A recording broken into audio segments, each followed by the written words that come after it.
President Joe Biden is promising retaliation after a drone attack on a U.S. base killed 3 American soldiers. It happened near the Syrian border. NBC's Alice Barr has the latest from Washington. The White House is vowing to retaliate and working through options after 3 American service members were killed in a drone attack on a U.S. military base in Jordan. The Pentagon has now identified the 3 soldiers killed as 46-year-old Sergeant William Jerome Rivers, 24-year-old specialist Kennedy LaDon Sanders, and 23-year-old specialist Brianna Alexandria Moffett, all from Georgia. Explosives hit the facility's living quarters as soldiers slept. More than 30 were injured. We lost 3 brave souls in an attack on one of our bases, and we shall respond. Defense Secretary Lloyd Austin doubling down today. The President and I will not tolerate attack on U.S. forces, and we will take all necessary actions to defend the U.S. and our troops.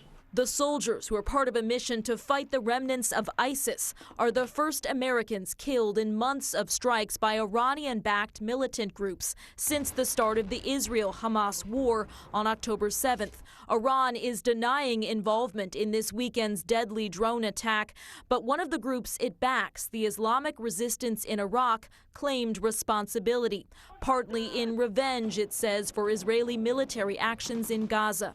The Biden administration has long sought to keep the conflict from spilling into a wider war. We do not seek another war.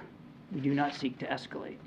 Members of Congress are reacting, with some leading Republicans demanding a more forceful response against Iran. U.S. allies in the Middle East are condemning what they called a terrorist attack and warning of further turmoil in a region already on edge.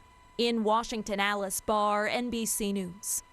And some of Maine's delegation are speaking out after yesterday's deadly drone attack in Jordan, all calling for retaliation. Congressman Jared Golden gave condolences to families, saying the grief won't, quote, be theirs to bear alone, and that this drone attack cannot go unanswered. He went on to say that a response would ensure, quote, those who would attack Americans, whether acting alone or with the support of our enemies, know their actions will have consequences. Congresswoman Shelley Pingree released a similar statement saying, in part, the radical Iran-backed militant groups behind this clear assault on the United States must be held accountable.